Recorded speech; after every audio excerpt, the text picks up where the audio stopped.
11절 말씀을 읽겠습니다. 내가 그리스도와 그 부활의 권능과 그 고난의 참회함을 알려하여 그의 죽으심을 본받아 어찌하든지 죽은 자 가운데서 부활에 이르려 하노니. 아멘.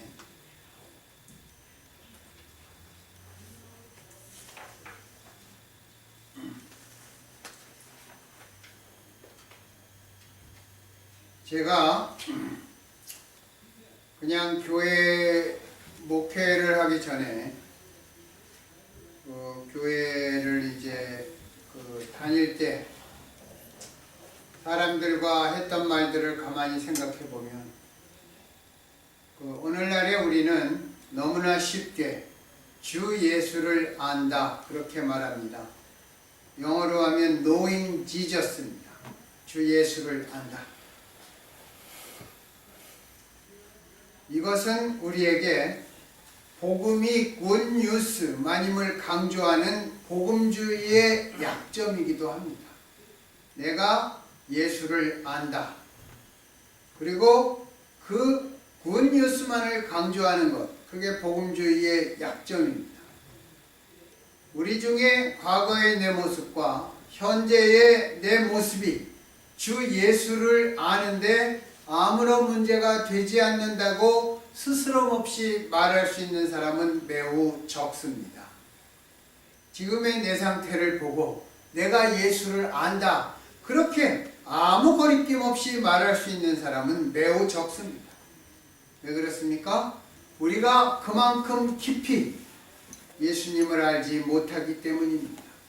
매스미디어의 발달로 인해 복음 말씀을 더 많이 접할 수 있지만 오늘날의 우리의 모습은 주 예수에 대해서, 주 예수에 대해서라는 말은 knowing about Jesus라는 것입니다. knowing Jesus와 knowing about Jesus 그 차이가 있습니다.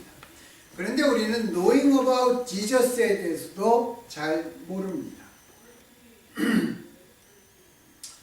여러분 구텐베르크가 금속 활자로 인쇄를 해서 성경을 찍어냈다고 우리가 알고 있지만 성경을 그렇게 대량으로 찍어낸 이후부터 사람들이 모두 성경은 잘 갖고 다녔지만 성경 말씀은 성경이 귀하던 시절만큼 안 읽습니다. 예수에 대해서도 잘 모르게 되는 것입니다. 오늘 본문은 그리스도를 아는 것이 얼마나 소중한 것인지를 사도 바울이 반복해서 강조하고 있습니다. 사도 바울은 그리스도를 아는 것이 이 세상 무엇보다도 가장 소중해서 그리스도를 위해서 자신은 무엇이든 할 수 있고 무엇이든 버릴 수 있다고 말씀합니다. 여기에서 우리가 눈여겨보아야 할 것이 나의 못된 습관이나 잘못된 성품을 버렸기 때문에 옛날에 악했던 내가 착해졌기 때문에 그리스도를 알게 된 것이 아닙니다. 순서가 바뀐 것입니다. 내가 그리스도를 알게 되니까 평생 소중하게 여겼던 것을 버렸다는 것입니다. 이것이 기독교 신앙의 핵심입니다. 버렸기 때문에 그리스도를 안 것이 아니라 그리스도를 알게 되니까 세상적인 그리고 육신적인 자랑을 버리게 되었고 가치 기준이 변했다는 것입니다. 사도 바울은 여기서 한 발 더 나가서 버릴 뿐 아니라 도리어 해가 되는 것 그렇게까지 여겼다는 것입니다. 이 말씀과 바울 사도의 예수님을 향한 열정 앞에 버리지 못하니까 감추려고 합니다. 여러분, 아담과 하와가 범한 다음에 자신들의 치부를 가렸습니다. 자신들의 죄를 가렸다고 얘기할 수 있습니다. 이것을 보고 뭐라고 얘기하죠? 오늘날 무늬만 크리스찬이다 그렇게 얘기하는 것입니다. 교회 다닙니까? 교회 다닙니다. 예수 믿습니까? 예수 믿습니다. 당신 안에 예수님이 살아계십니까? 그 대답은 못하게 되는 것입니다. 변화가 되지 않는 진짜가 아닌 우리들의 모습 거기에 정말 있는 것입니다. 제가 여러 번 반복해서 얘기했지만 구약 성서에서는 안다라는 동사를 성적 교제에 밀접한 뜻으로 사용하였습니다. 아담이 하와와 동침함에 하와가 잉태하여 가인을 낳고 그 말씀에서 동침하다는 단어가 알다라는 야다입니다.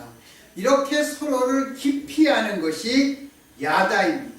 생명과 생명의 밀접한 결합을 통해서 또 다른 생명이 태어나도록 아는 것이 바로 야다입니다.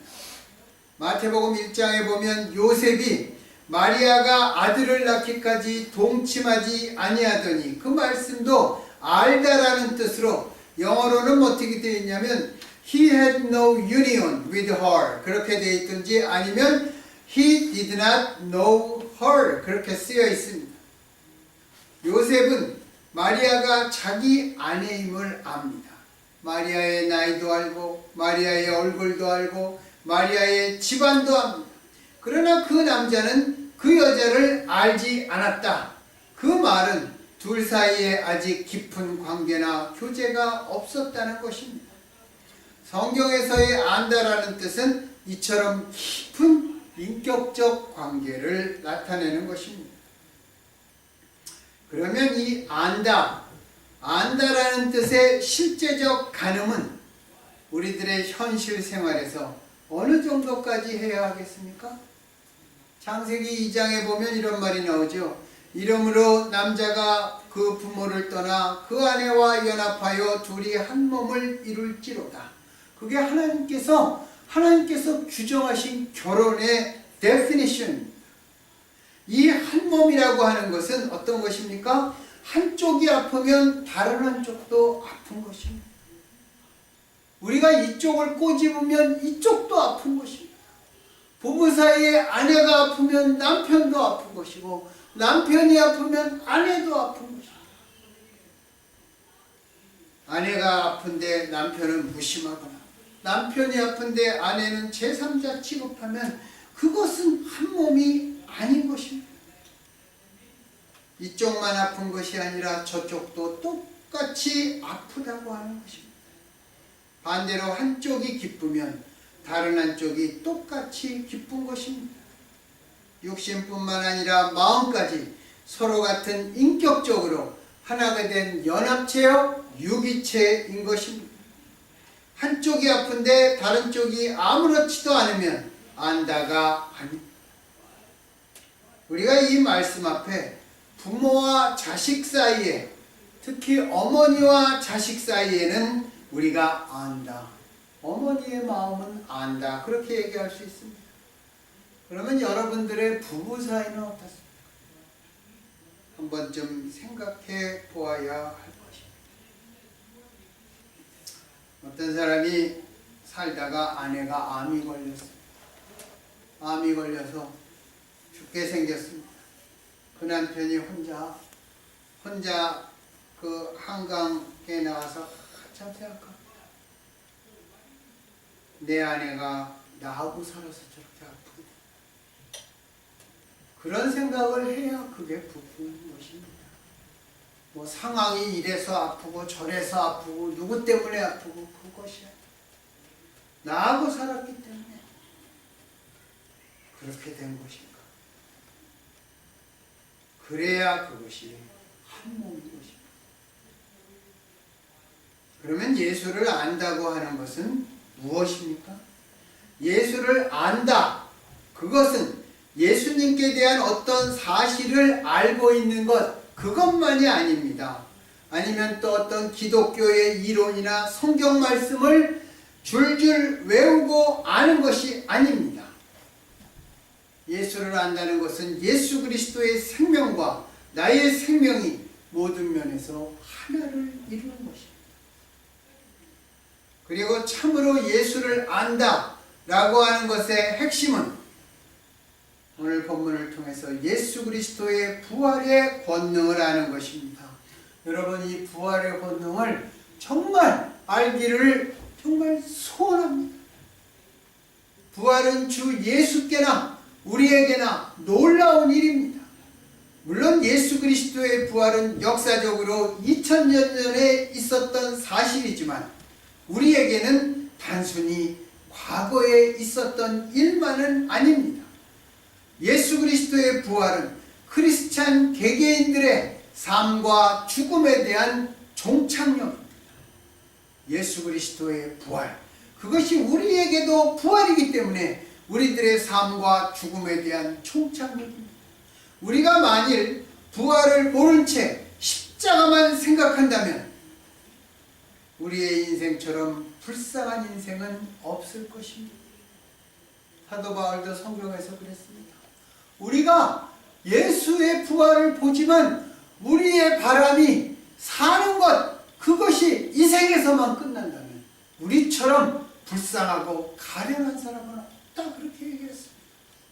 우리가 십자가만 생각한다면 우리처럼 불쌍한 인생은 없을 것입니다. 그래서 예수님께서 그러셨던 것처럼 우리도 부활을 먼저 생각하고, 예수님이 어떻게 하셨습니까? 십자가 너머의 부활을 바라보았습니다. 그리고 십자가를 보신 것입니다. 겟세마네 동산에서 땀을 피처럼 흘리시면서 아버지의 이 잔을 내게서 옮기시옵소서, 얼마나 절규하셨습니까? 그러나 그 기도를 통해서 부활을 바라보고 예수님께서 십자가의 길을 가신 것입니다.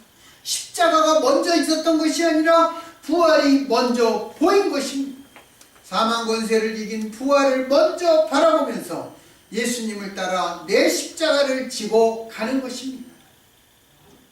그러니까 여러분, 예수 그리스도의 죽으심은 무엇이라고 얘기해야 됩니까? 부활을 바라보는 죽으심입니다. 부활을 바라보는 죽으심, 그것을 예수님께서 하신 것입니다. 우리의 죽음도 그래서 부활을 먼저 바라보는 그러한 죽음이어야 합니다. 예수 그리스도의 부활은 생명입니다. 부활은 능력입니다. 그 생명과 권세의 주인이 그리스도십니다. 그리고 예수 그리스도께서 육체로 부활하셨기 때문에 우리가 살고 있는 이 몸과 생명이 중요한 것입니다. 이렇게 살다가 우리가 영원한 내세의 천국에 갈 것을 믿습니다.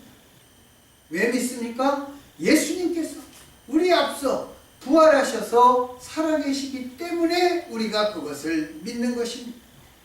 예수님께서 죽음을 이기신 승리를 당신을 믿는 우리에게도 주셨습니다.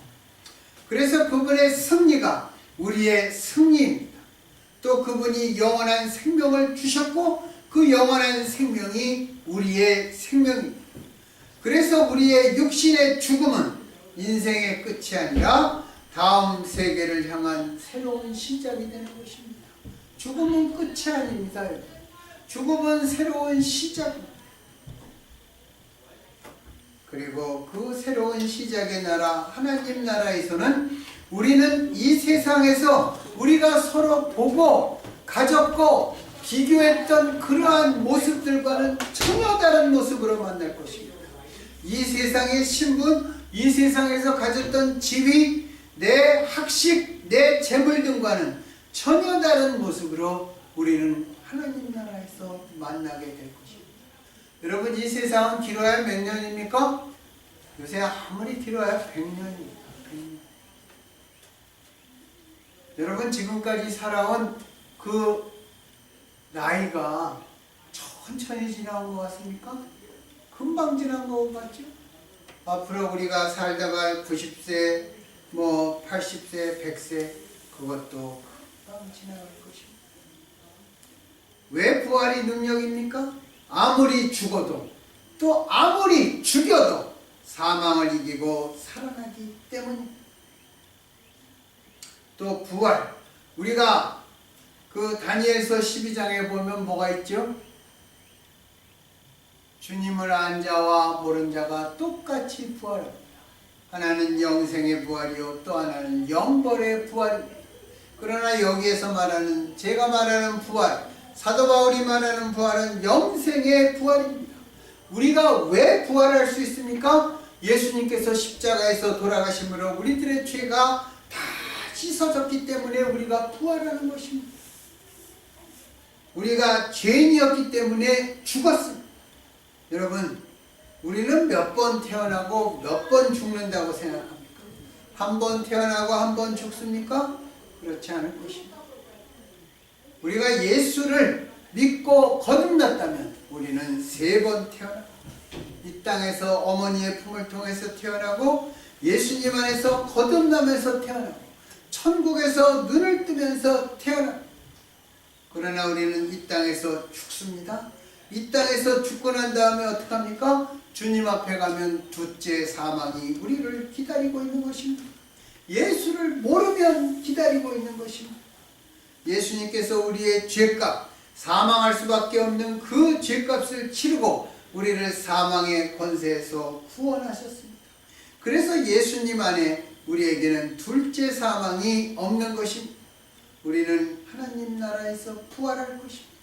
마치 밤에 잠을 잤다가 아침에 눈을 뜨면 예수님 앞에 서 있게 되는 것입니다. 그 부활의 나라는 더 이상 죄가 없고 사망의 권세가 없는 것입니다. 부활의 능력은 이 모든 것을 물리칩니다. 사나 죽으나 우리를 예수에게서 분리시킬 수 있는 것은 아무것도 없다는 표시와 보증이 바로 부활의 능력인 것입니다. 그래서 부활을 능력이라고 얘기하는 것입니다. 예전에 미국에 노예제도가 있었잖아요. 특별히 남부에는 많았습니다. 흑인 노예들이 예수를 믿고 그들만큼 하나님 나라를 갈구했던 사람들도 없을 것입니다. 그들의 자식도 노예. 그렇죠? 그들은 노예 신분을 정말 그 노예 해방이 선포되기 전까지 에이브라함 링컨 대통령 시대에 노예 해방이 선포되었지만도 자우지간 그 전에 그들은 노예의 신분을 벗어날 수 없는 것입니다. 종의 자식은 종이기 때문에 얼마나 험한 꼴을 많이 당했습니까? 그들이 정말 그 부른 흑인들의 그 영가가 있답니다. 내가 황금마차를 타고 천국에 들어간다. 그렇게 노래했다. 내가 천국이 떠나가도록 찬송할 것이다. 정말 주인 앞에서는 그렇게 시끄럽게 찬송을 불러도 매맞고 정말 어떻게 됩니까? 린치도 당하고 갇히기도 하고 그렇게 되기 때문에 그런 것입니다. 부활의 능력을 믿었기 때문에 그들의 영가에는 천국에 황금마차 타고 올라간다. 여러분, 우리는 그런 간절한 소망을 가지고 있습니까? 저 세상에서는 참으로 분명하게 우리가 이 세상에서 가지고 있던 모습과는 전혀 다른 모습으로 만나게 될 것입니다. 그러니까 여러분, 겸손해야 돼요. 정말 겸손해야 됩니다. 여러분이 지금 이 모습 그대로 갖고 있다가 죽음을 맞이하게 될 것이다. 그런 착각은 버리시기 바랍니다. 여러분, 지금 내가 사는 게 그래도 자신 있고 당당하고 그렇게 보이죠? 우리도 나중에 나이 먹으면 남의 도움이 절대적으로 필요한 그러한 존재가 될 것입니다. 그때를 생각해서 우리가 정말 겸손해야 돼요. 그게 바로 우리가 가지고 있는 부활의 소망이고 부활의 능력인 것입니다. 두 번째로 이 부활 신앙을 가지고 부활을 바라보면서 예수 그리스도의 고난에 참여하는 게 되는 것입니다. 부활을 먼저 바라보고 예수 그리스도의 고난에 참여하는 것입니다. 그럴 때 고난은 징계가 아니라 특권입니다. 우리의 고난은 영생과 연결되어 있는 고난입니다. 우리의 십자가는 부활을 향한 십자가입니다. 그리고 이 고난이 예수님과 함께 당하는 고난입니다. 우리가 이런 고난을 잘 참으면 어느 날 부활에 이르는 것이 아닙니다. 이 부활을 우리가 먼저 손으로 딱 붙잡고 그리고 난 다음에 고난에 참여하는 것입니다. 그래야 예수님의 죽음을 본받게 되는 것입니다. 그래서 사도 요한은 나이가 멀기까지 살다가 자연사했지만 그 나머지 제자들은 다 순교를 한 것입니다. 여러분, 그들이 순교하고 난 다음에 부활의 그 권세를 받은 것이 아니라 그들이 예수님한테 부활의 권능을 먼저 붙잡고 그리고 난 다음에 부활을 알게 되니까 고난에 참여해서 순교한 것입니다. 여러분, 이 순서를 반드시 기억하시기 바랍니다. 그래서 예수님께서 뭐라 그랬습니까? 너희가 조금 있으면 나를 보지 못하겠고 그리고 또 조금 있으면 또 나를 보리라, 그렇게 말씀하신 것입니다. 우리의 삶도 그리스도와 굳게 연합하고 날마다 한 발 한 발 주의 죽으심에 가까이 다가가서 그 결과로 우리가 부활이 이미 가지고 있는 부활 그 세계에 들어가게 되는 것입니다. 그리스도를 안다는 것은 그리스도와 하나가 되어 주께서 앞서가신 모든 길에 참여하는 것입니다. 주를 따라 나의 십자가를 지고 오늘의 많은 고난이 있다 하더라도 부활의 능력을 하나하나 체험하면서 마침내는 영원히 살아계신 주님의 영원한 생명, 그 나라에 우리가 동참하게 된다는 것입니다. 사도 바울은 자신에게 유익이 되는 모든 것을 버렸습니다. 그러나 그에게는 더 큰 소망, 주 예수를 아는 더 큰 소망이 있었습니다. 이 말씀을 한참 생각했습니다. 자신에게 사도 바울이 유익이 되는 모든 것을 버렸습니다. 저도 버렸다고 얘기할 수 있습니다. 그런데 저는 할 수 없이 버렸습니다. 버렸지만 그런데 저는 주 예수를 안다고 하는 것을 가장 큰 소망으로 생각하지 않았습니다. 저에게 필요하고 저에게 유익이 되고 제가 어려서부터 가지고 있는 꿈과 그러한 모든 과정을 다 버렸지만 할 수 없이 버렸고 예수 그리스도를 버리고 난 다음에 예수 그리스도를 안다고 하는 것을 더 큰 소망으로 생각하지 않았습니다. 지금도 만약에 예수님께서 저한테 네가 나를 아는 것을 가장 큰 소망으로 여기냐? 이렇게 물으신다면 쉽게 대답할 수 없을 것입니다. 그런데 그것은 사도 바울만큼 부활의 권능을 모르고 있기 때문입니다. 또 부활의 권능뿐만 아니라 그의 죽으심까지 사도 바울은 알기 원했습니다. 그리고 아는 것으로 끝나지 않고 주님과의 연합으로 주의 죽으심에 같이 죽고 주의 부활에 같이 사는 영광을 알고자 했던 것입니다. 여러분, 우리의 신앙도 여기까지 자라야 합니다. 여러분, 우리의 신앙이 여기까지 자라야 합니다. 아는 것으로 끝나지 않고 예수님과 연합해서 주님처럼 같이 죽고 그래서 주님의 부활에 같이 사는 그 영광까지 우리가 바라는 거기까지 우리의 신앙이 자라야 합니다. 저도 물론 대단히 교만하지만 신앙적 교만이 없는 사람은 굉장히 적을 것입니다. 그런데 신앙적 교만하면 제한테 제일 먼저 생각나는 사람이 있어요. 제일 먼저. 정말 신앙이 좋은 사람이 얘기하면 딱 요렇게하고 앉아서 봅니다. 그리고 자기보다 신앙이 낮은 사람한테는 자기의 신앙을 되게 자랑합니다. 많은 사람들이 자신의 믿음에 감추어진 그런 교만이 있지만 그러나 아는 것으로 끝나지 않고 부활하는 것을 소망하면서도 예수 그리스도의 죽으심을 알기를 원하고 주님과 연합이라는 것은 뭡니까? 주님과 내가 하나가 돼서 주의 죽으심에 내가 같이 죽고 주의 부활에 같이 사는 그 단계까지 생각하는 믿음의 사람은 드뭅니다. 그러나 우리의 신앙이 거기까지 자라야 한다는 것입니다. 사도 바울은 그래서 갈라디아서 2장 20절에서 그리스도와 함께 내가 십자가에 못 박혔나니 그렇게 고백하면서 옛사람이 십자가에 못 박히고 그리스도의 죽음에 감추어진 더 깊은 뜻을 알게 되어서 다시는 죄 짓지 않는 부활의 몸, 영원한 몸을 입기를 원했습니다. 그리고 다시는 죄와 사망의 세력과 전혀 상관이 없는 그 영광을 알기를 원했던 것입니다. 물론 이 말은 그리고 난 다음에 사도 바울이 믿음 안에서 정말 모든 순간 퍼펙트했다, 그런 삶을 살았다는 것은 아닙니다. 그의 입장에서 최선을 다했다.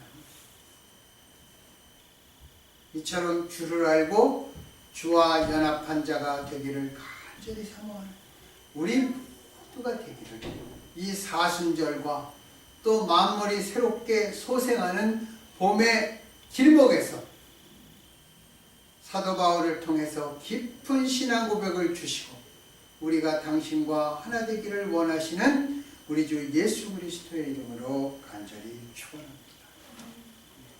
기도하겠습니다. 하나님